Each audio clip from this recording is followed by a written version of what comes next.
आणि खऱ्या अर्थानं या पिंपळगावमध्ये एक इतिहास घडला आणि हा इतिहास घडत असताना नुसता निफाड तालुका नाही, नुसता नाशिक जिल्हा नाही, तर संपूर्ण महाराष्ट्रामध्ये जर कुठल्या निवडणुकीची चर्चा झाली असेल तर ती पिंपळगाव बसवंत नगर परिषदेच्या निवडणुकीची चर्चा या ठिकाणी झाली. आजच्या या पदग्रहण सोहळ्याच्या कार्यक्रमाच्या प्रसंगाने उपस्थित आमचे मार्गदर्शक आदरणीय विश्वास काका, ज्यांनी आमच्या पाठीमागे खंबीर साथ दिली असे संदीप भाऊ सुराणा असतील, आदरणीय रवींद्र मोरे सर असतील, आदरणीय अशोक काका असतील, ज्यांनी प्रचाराची धुरा सांभाळली असे बापूसाहेब पाटील असतील, राजाभाऊ पाटील असतील, किरण भाऊ असतील, आप्पा काका असतील, आमचे ज्येष्ठ मार्गदर्शक आदरणीय सदू काका. खऱ्या अर्थानं पक्षाचे अध्यक्ष असताना सुद्धा एक चांगली भूमिका ज्यांनी या ठिकाणी निभावली असे मयूर भाऊ गावडे असतील, संदीप भाऊ जुटे असतील, आमचे काका संपत नाना या ठिकाणी उपस्थित आहेत, अशोकराव गुटे असतील आणि प्रभाग क्रमांक 10 मध्येच नाही परंतु वेळोवेळी खऱ्या अर्थानं मला 3 वेळा या निवडणुकीमध्ये पराभवाला सामोरं जावं लागलं. त्या प्रत्येक संघर्षामध्ये माझ्या पाठीमागे जर कुणी भक्कमपणानं उभा असेल तर ते माझे बंधूच, मी ज्यांना म्हणेल ते अन्नदादा मोरे.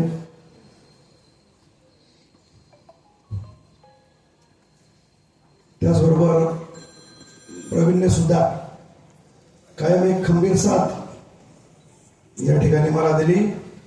त्याचबरोबर गणदादा असेल आणि प्रभाग क्रमांक 10 मध्येच नाही तर संपूर्ण गावामध्ये ज्यांनी प्रचार केला असे आमचे मार्गदर्शक शरद बाबा असतील, दत्तूभाऊ मोरे असतील, सर्वांची नावं या ठिकाणी घेणं तसं अवघड आहे, परंतु सर्व सन्माननीय व्यासपीठ व माझ्यासमोर उपस्थित सर्व नागरिक बंधूंनो, माता भगिनींनो आणि आपण सर्वजण आज या ऐतिहासिक सोहळ्याला खऱ्या अर्थानं बर्डे सरांच्या रूपानं एक जनतेतला नगरसेवक आपण निवडून दिला, त्याबद्दल आता मी आपल्या सर्वांचे आभार व्यक्त करतो. आता निवडणूक संपली, खऱ्या अर्थानं आता आपल्याला विकासाचे काम या ठिकाणी करायचे आहेत. निलेश भाऊने सांगितलं त्यांची गटनेतापदी शिवसेनेचे म्हणून निवड झाली, माझी भारतीय जनता पार्टीच्या गटनेतेपदी निवड झाली. इथे शिवसेना भारतीय जनता पार्टी असा काही विषय नाही, आम्ही सर्वजण 19 जण हे युतीचे नगरसेवक आहोत, युतीचे नगरसेवक राहणार आहोत, या कुठल्याही प्रकारची शंका या ठिकाणी नाही. आणि हे करत असताना आम्हाला सर्वांना पिंपळगावचा विकास करायचा आहे.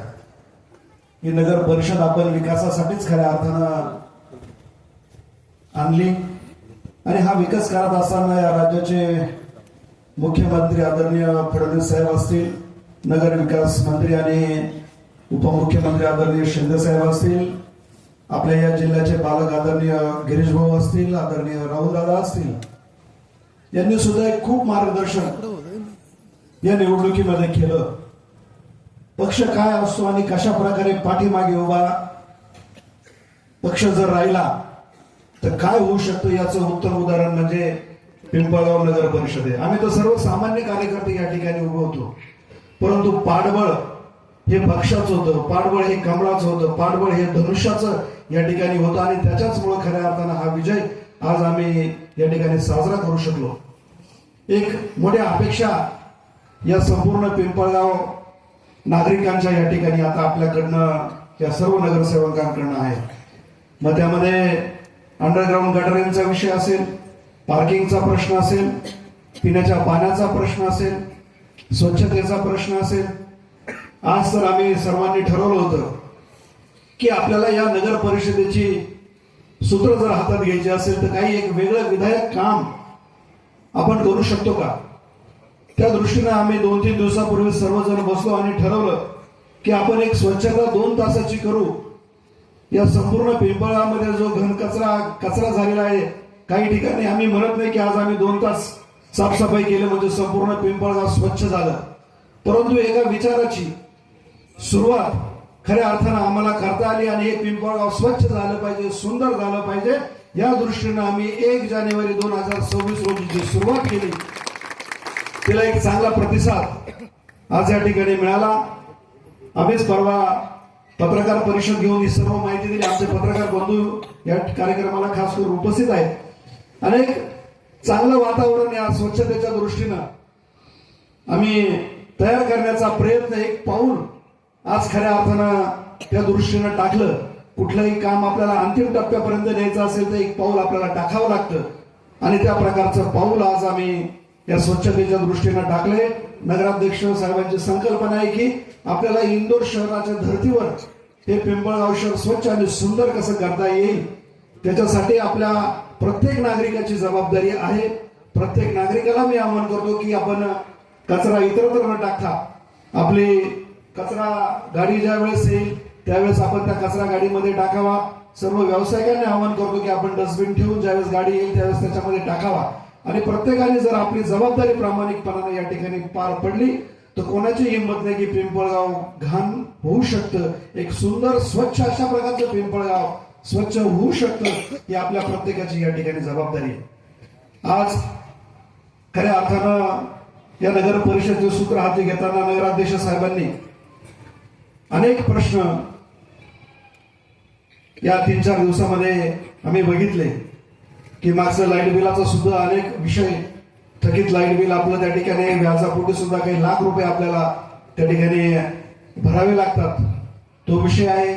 स्वच्छतेच्या दृष्टीनं आपण जर विचार केला तर सर्व ट्रॅक्टर, सर्व साधनं हे आउटडेटेड झालेले आहेत.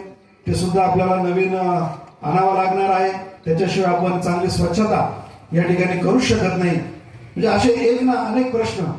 त्याचबरोबर आपला जे अंडरग्राऊंड गटारींचा विषय त्या ठिकाणी आहे तो सुद्धा अत्यंत ज्वलंत प्रश्न आहे. त्याच्यावर सुद्धा आपल्याला काम करायचं आहे. रस्त्यांचा प्रश्न आहे त्याच्यावर सुद्धा काम करायचं आहे आणि शौचालयाचा प्रश्न आहे त्याच्यावर सुद्धा काम करायचं आहे.